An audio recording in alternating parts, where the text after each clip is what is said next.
அன்பான fix channel நேயர்களே, 2016ஆம் ஆண்டு முடிந்து 2017ஆம் ஆண்டு பிறக்கப் போகும் இந்நேரத்தில் புத்தாண்டு எப்படி நமக்கு அமையப் போகிறது என்று எண்ணுகின்ற அனைத்து நேயர்களுக்கும் இதோ இந்த பதிவு. ஆம் நேயர்களே, நாம் இப்பொழுது 2017ஆம் ஆண்டு புத்தாண்டு பலன்களை பார்க்க இருக்கிறோம். சூரியனின் ஆதிக்கத்தில் பிறக்கப் போகும் இவ்வாண்டில் அரசாங்கத்தால் மக்களுக்கு ஏற்றம் உண்டாகும். அரசாங்க வேலைவாய்ப்புகள் ஏராளம் உருவாகப் போகிறது. இவ்வாண்டு மகர ராசி திருவோணம் நட்சத்திரத்தில் பிறப்பதால் புத்தாண்டு அன்று விஷ்ணுவை வழிபட்டு ஆண்டை தொடங்கினால் அனுகூலம் உண்டாகும். மேலும் இவ்வாண்டு சூரியன் ஆதிக்கத்தில் பிறப்பதால் ஆண்டு முழுவதும் பிரதோஷ வழிபாடு மற்றும் பௌர்ணமி அன்று கிரிவலம் வருவதன் மூலம் சூரியனின் பூரண அருள் உங்களுக்கு கிடைக்கும். நேயர்களே, இந்த ஆண்டு 3 முக்கிய பெயர்ச்சிகள் நடக்க இருக்கிறது. நிழல் கிரகமான ராகு கேது பெயர்ச்சி, ராஜ கிரகமான சனி மற்றும் குரு பெயர்ச்சி நடக்கப் போகிறது. இதனால் இவ்வாண்டில் 12 ராசிகளுக்கும் பல்வேறு ஏற்ற இறக்கம் உருவாகும். எந்தெந்த ராசிக்கு எப்படி இருக்க போகிறது இப்புத்தாண்டு என்பதை பார்க்கலாமா? மேஷம் முதல் மீனம் வரை உள்ள 12 ராசிகளுக்கும் ஆண்டு பலன் எப்படி இருக்கும் என்பதை ஒவ்வொன்றாக பார்க்க போகிறோம். கொடுத்த வேலையை சரியாக செய்து முடிக்கும் மேஷராசி நேயர்களே, இந்த புத்தாண்டு உங்களுக்கு ஒரு வரப்பிரசாதம் என்று சொன்னால் அது மிகையாகாது. அஷ்டம சனி ஆட்டி படைத்த உங்களை இவ்வாண்டில் நடக்கவிருக்கும் சனிப்பெயர்ச்சி காப்பாற்றும். மேலும் இவ்வாண்டில் நடக்கவிருக்கும் குரு பெயர்ச்சியும் அமோகமான உன்னத பலன்களை வழங்க இருக்கிறது. 9க்கும் 12க்கும் அதிபதியான குரு பகவான் தற்போது 6ஆம் இடத்தில் இருப்பது அவ்வளவு நல்லதல்ல. ஆனால் வரவிருக்கும் குரு பெயர்ச்சிக்கு பிறகு குரு பகவான் சப்தமஸ்தானத்தில் பதிந்து உங்கள் ராசியை குரு நேராக பார்ப்பதால் திருமணம் ஆகாதவர்களுக்கு திருமணம் கைகூடும். தொழில் அபிவிருத்தி உண்டாகும். இல்லங்களில் நிச்சயம் சுப செலவுகள் ஏற்படும். ஆண்டு தொடக்கத்தில் உங்கள் ராசிநாதன் செவ்வாய் லாபஸ்தானத்தில் சஞ்சரிப்பதால் எடுத்த காரியங்களில் லாபம் உண்டாகும். அம்பிகையை வழிபடுவது மூலம் அனுகூலம் உண்டாகும். மொத்தத்தில் இந்த ஆண்டு உங்களுக்கு ஏணிப்படி என்றே கூறலாம். அடுத்த பதிவில் ரிஷப ராசிக்கு ஆண்டு பலனை பார்க்கலாம். மனதில் பட்டதை அப்படியே வெளியே சொல்லும் ரிஷபராசி நேயர்களே, ஆண்டு தொடக்கத்தில் உங்கள் ராசிநாதன் சுக்கிர பகவான் தொழில் சாணத்தில் அங்காரகன் மற்றும் கேதுடன் இணைவதால் தொழிலில் சற்று கவனம் தேவை. இவ்வாண்டில் நடக்கவிருக்கும் ராகு கேது பெயர்ச்சி உங்களுக்கு நல்லதையே செய்யும். ஆயினும் சனி பெயர்ச்சி அவ்வளவு நல்லது அல்ல. தற்போது குரு பகவான் 5ஆம் இடமான கன்னியில் இருப்பது அவ்வளவு நல்லதல்ல. 8க்கு அதிபதி 6இல் மறைவது நல்லது. இது இவ்வாண்டில் நடக்கவிருக்கும் குரு பெயர்ச்சிக்கு பிறகே நடக்கும். ஆகவே ஆண்டின் முற்பகுதியை விட பிற்பகுதியிலேயே அனுகூலம் ஏற்படும். குருவின் பார்வை உங்கள் மீது தற்போது பதிவதால் உங்களுக்கு வரவிருக்கும் தடைகளை உடைக்கலாம். சனிக்கிழமை தோறும் அனுமனை வழிபட்டால் அனுகூலம் ஏற்படும். மொத்தத்தில் இவ்வாண்டில் வழிபாட்டின் மூலமே இவ்வாண்டை வசந்த காலமாக மாற்றிக்கொள்ளலாம். வெளிப்படையாக பேசி விமர்சனத்துக்கு ஆளாகும் மிதுன ராசி நேயர்களே, இவ்வாண்டின் தொடக்கத்தில் உங்கள் ராசிநாதன் புதன் உங்கள் ராசிக்கு 7ஆம் இடமாகிய தனுசில் சூரியனுடன் இணைந்து இருந்து உங்கள் ராசியை சுபநோக்கத்தோடு பார்ப்பதால் தொட்ட காரியங்களில் வெற்றி கிட்டும். இவ்வாண்டில் உங்களுக்கு அரசாங்க உத்தியோகம் கிடைக்கும். குரு பெயர்ச்சிக்கு பிறகு உன்னத பலன்கள் நடைபெறும். ராகு கேது பெயர்ச்சியில் ராகு பணப்புழக்கத்தை அதிகரித்தால் கேது அஷ்டம கேதுவாக மாறி உங்களுக்கு அல்லல் கொடுக்க போகிறார் என்று மனம் கலங்காதீர்கள். குரு பார்வை கேது மீது பதிவதால் தலைக்கு வந்தது தலைப்பாவோடு போகும். சனி பெயர்ச்சிக்கு பிறகு நேரம் சரியில்லை. சனி பெயர்ச்சிக்கு முன்பே அனைத்து நல்ல காரியங்களையும் முடித்து விடுவது நல்லது. இவ்வாண்டில் விநாயகனை வழிபட்டால் வெற்றியை தனதாக்கி கொள்ளலாம். நம்பினவர்க்கு எதையும் செய்ய தயங்காத கடகராசி நேயர்களே, இவ்வாண்டின் தொடக்கத்தில் உங்கள் ராசிநாதன் சந்திரன் 7ல் அமர்ந்து வளர்பிறை சந்திரனாக குரு பார்வையுடன் உங்கள் ராசியை பார்ப்பதால் சகல சௌபாக்கியத்தையும் இவ்வாண்டு நீங்கள் பெறுவீர்கள். திருமணம் ஆகாதவர்களுக்கு திருமணம் கைகூடும். ராகு கேது பெயர்ச்சி வரை சற்று பொறுமையை கடைபிடிப்பது அவசியம். ராகு கேது பெயர்ச்சிக்கு பிறகு உங்களுக்கு பிடித்திருந்த அனைத்து தொல்லைகளையும் சூரியனை கண்ட பனி போல விலகும். குரு பெயர்ச்சியும் சனி பெயர்ச்சியும் உங்களுக்கு நல்லதே செய்யும். அஷ்டமகேது ஆட்டி படைத்த உங்களை காக்கவோ என்னவோ ராகு கேது பெயர்ச்சி நடக்கவிருக்கிறது என்று சொன்னால் அது மிகையாகாது. ராகு கேது பெயர்ச்சி வரை உங்களை பாதுகாத்து கொள்ள ஆனை முகனை வழிபடுவது நல்லது. மொத்தத்தில் இவ்வாண்டில் நடக்கவிருக்கும் ராகு கேது பெயர்ச்சிக்கு பிறகே அனைத்தும் நல்லதாக அமையும்.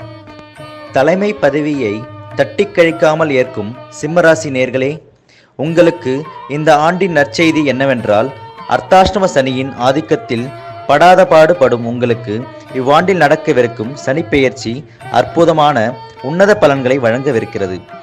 ஆண்டின் தொடக்கத்தில் உங்கள் ராசிநாதன் உங்கள் ராசிக்கு திரிகோணமான தனுசில் சஞ்சரிப்பதால் அமோகமான நற்பலன்களை அள்ளி கொடுக்கப் போகிறார்.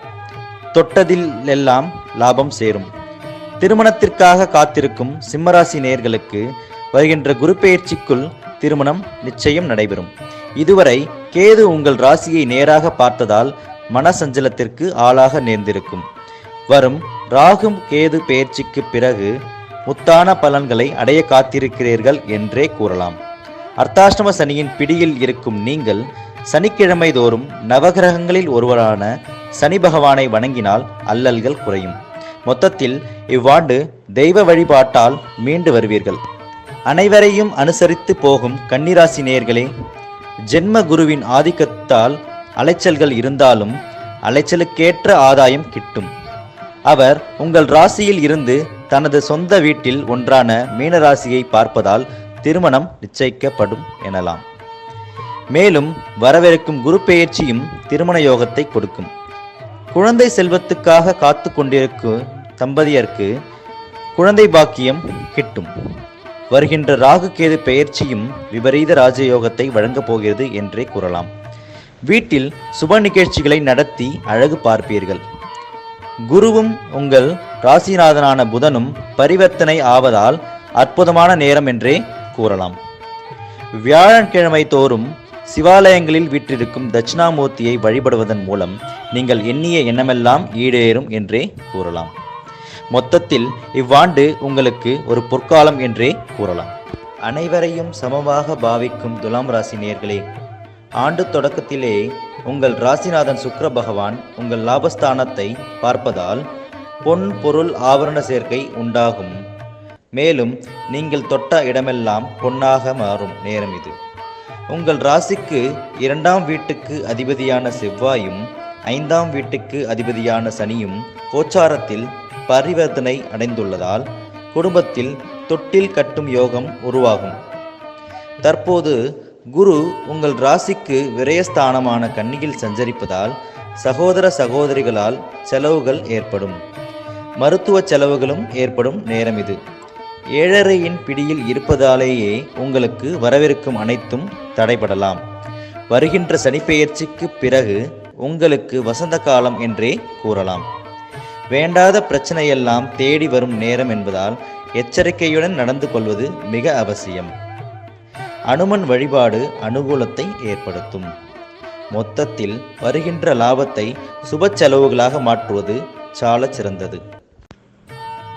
நினைத்ததை எப்பாடுபட்டாவது முடித்து காட்டும் விருச்சிக ராசி நேயர்களே, இவ்வாண்டின் தொடக்கத்தில் உங்கள் ராசிநாதன் செவ்வாய் உங்கள் ராசிக்கு 4ஆம் இடமாகிய கும்பத்தில் சஞ்சரிப்பதால் சற்று ஆறுதல் அடையலாம். ஏழரையின் பிடியில் இருக்கும் உங்களுக்கு செவ்வாயின் பரிவர்த்தனையால் சனியின் தாக்கத்தில் இருந்து சற்று தப்பிக்கலாம். உங்கள் ராசிக்கு குரு பகவான் 2-5க்கு அதிபதி ஆவார். அவர் தற்போது உங்கள் ராசிக்கு லாபஸ்தானமான கன்னியில் அமர்ந்திருப்பதால் பொருளாதாரம் திருப்தியாகவே இருக்கும். குரு பகவான் உங்கள் ராசிக்கு 3, 5, 7 ஆகிய இடங்களை பார்ப்பதால் இவ்விடங்கள் புனிதமடையும். திருமணமாகாதவர்களுக்கு திருமணம் நிச்சயிக்கப்படும். குழந்தை பாக்கியம் கிடைக்கும் தருணம் இது. வருகின்ற ராகு கேது பெயர்ச்சி உங்களுக்கு உன்னத பலன்களை அள்ளி வழங்கவிருக்கிறது. ஒரு சிலருக்கு வீடு மனை வாங்கும் யோகம் உருவாகும். தனகாரகனாகிய குரு லாபஸ்தானத்தில் சஞ்சரித்து உள்ளதால் பொன் பொருள் சேர்க்கை உண்டாகும். தொழிலில் சற்று கவனத்தோடு நடந்து கொள்வது உசிதமானது. சனிக்கிழமை தோறும் சனி பகவானை வழிபட்டால் சகலமும் பெற்று வாழலாம். மொத்தத்தில் இவ்வாண்டு இறை வழிபாடு இனிமை சேர்க்கும். எதையும் யோசித்து நிதானமாக செயல்படும் தனுசு ராசி நேயர்களே, இவ்வாண்டின் தொடக்கத்தில் உங்கள் ராசிநாதன் குரு பகவான் உங்கள் வீட்டுக்கு தொழில் ஸ்தானமாகிய கன்னியில் சஞ்சரிப்பதால் தொழிலில் உத்தியோக உயர்வு ஏற்படலாம். ஒரு சிலருக்கு தொழிலில் இடமாற்றம் ஏற்படும். உங்கள் ராசிநாதன் உங்கள் ராசிக்கு 2, 4, 6ஆம் இடத்தை பார்ப்பதால் இவ்விடங்கள் புனிதமடைகின்றன.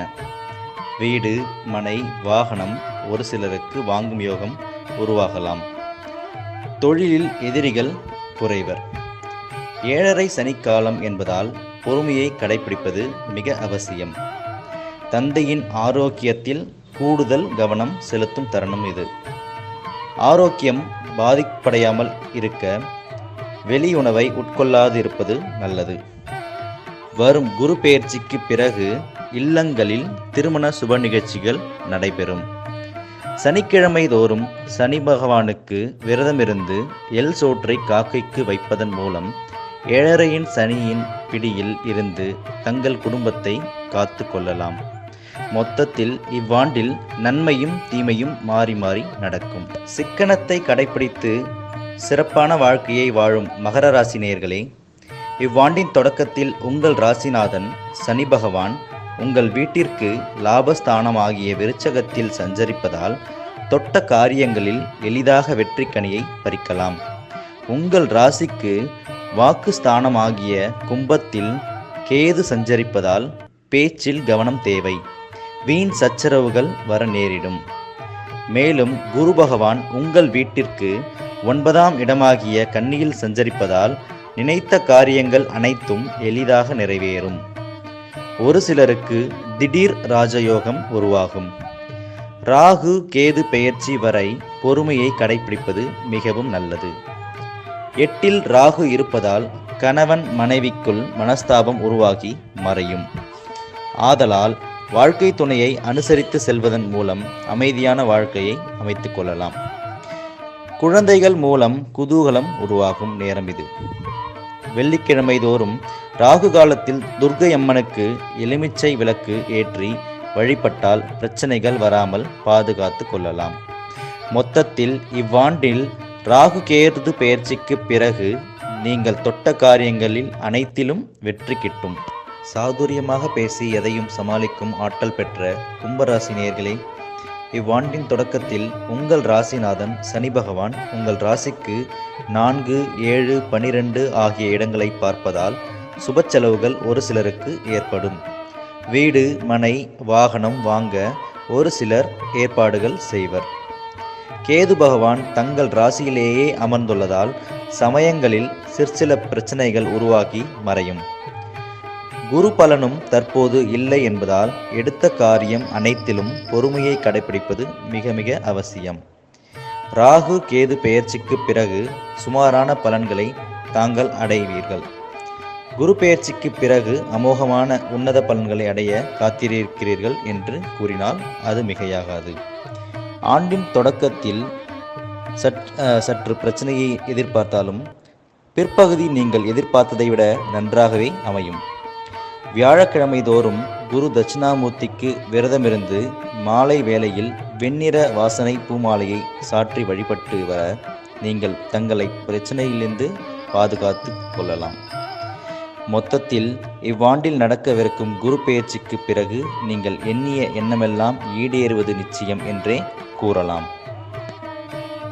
கொடுத்த வாக்கை காப்பாற்றும் கொள்கையை உடைய மீனராசி நேயர்களே, இவ்வாண்டின் தொடக்கத்தில் உங்கள் ராசிநாதன் குரு பகவான் உங்கள் சமசப்தமஸ்தானமாகிய கன்னி ராசியில் சஞ்சரித்து உங்கள் ராசியை நேராக பார்க்கிறார். குரு பார்வை கோடி புண்ணியம் என்பர். அப்படிப்பட்ட குரு பகவான் உங்கள் ராசிநாதன் உங்கள் ராசியை நேராக பார்ப்பதால் உங்கள் வாழ்க்கையின் உச்சக்கட்ட நன்மையை அடையப் போகிறீர்கள் என்று சொன்னால் அது மிகையாகாது. இத்தனை நாளாக நீங்கள் எதிர்பார்த்த ஒன்று நடக்கவிருக்கிறது. மேலும் குரு பகவான் உங்கள் ராசிக்கு 3 மற்றும் 11ஆம் இடத்தை பார்க்கிறார். ஆகவே உங்கள் குழந்தைகளால் உங்களுக்கு ஆதாயம் உண்டு. மேலும் உங்களுக்கு ராகு, கேது மற்றும் சனி பகவானும் நல்ல பலன்களையே கொடுக்க காத்திருக்கிறார்கள். வியாழக்கிழமை தோறும் குரு தட்சிணாமூர்த்தியை வழிபடுவதன் மூலம் நீங்கள் உச்சக்கட்ட நன்மைகளை அடைவீர்கள். மொத்தத்தில் இவ்வாண்டு உங்களுக்கு ஒரு பொற்காலம் என்றே கூறலாம். நேயர்களே, நாம் இதுவரை மேஷம் முதல் மீனம் வரை உள்ள ராசிகளுக்கான 2017ஆம் புத்தாண்டு பலன்களை பார்த்தோம். இதுவரை கூறிய பலன்கள் அனைத்தும் கோச்சாரத்தின் அடிப்படை ஆகும். அவரவர் தசாபுத்தியின் படி பலன்கள் மாறலாம். ஏனென்றால் தசாநாதனை புத்திநாதன் மெஞ்சான், புத்திநாதனை கோச்சாரம் மெஞ்சான் என்பதே உண்மை. ஆகவே உங்களது சுய ஜாதகத்தில் தசாபுத்தி வலுவாக இருந்தால் இந்த தற்காலிக கிரக மாற்றங்கள் ஒன்றும் பெரிதாக தீங்கு இழைக்காது. ஒருவேளை தசாபுத்தி சரியில்லை என்றால் தீமை அமைய நேரலாம். அதற்காக கவலையடைய வேண்டாம். இந்த கிரக நிலை மாற்றங்கள் தற்காலிகமானதே ஆகும். வாழ்க்கையில் இன்பமும் துன்பமும் நிச்சயம் தற்காலிகமானதே என்பதை நினைவில் நிறுத்திக் கொள்ளுங்கள். வாழ்க்கையில் 30 ஆண்டுகள் வாழ்ந்தவரும் இல்லை, 30 ஆண்டுகள் தாழ்ந்தவரும் இல்லை. ஆக வாழ்க்கையை தைரியமாக கடவுள் மீது நம்பிக்கை வைத்து எதிர்கொள்ள வெற்றி உங்களதே. மீண்டும் அடுத்த ராசி பலன்களில் சந்திப்போம். நன்றி, வணக்கம். ஹாய் விவர்ஸ், உங்களுக்கு இதே போல அடுத்த வர இருக்கும் ராகு, கேது பெயர்ச்சி, சனி பெயர்ச்சி மற்றும் குரு பெயர்ச்சி பலன்களை தெரிஞ்சுக்கணுமா? கவலையை விடுங்க. நம்ம பிக் சேனலை சப்ஸ்கிரைப் பண்ணிட்டீங்கன்னா அடுத்த வர அப்டேட்ஸை உங்கள் மொபைல் நோட்டிஃபிகேஷனில் பார்க்கலாம். ஸோ நீங்கள் ஈஸியாக தெரிஞ்சுக்கலாம். உங்களுக்கு இந்த வீடியோ பிடிச்சிருந்துச்சுன்னா லைக் பண்ணுங்கள், ஷேர் பண்ணுங்கள் அண்ட் மறக்காமல் சப்ஸ்கிரைப் பண்ணிடுங்க.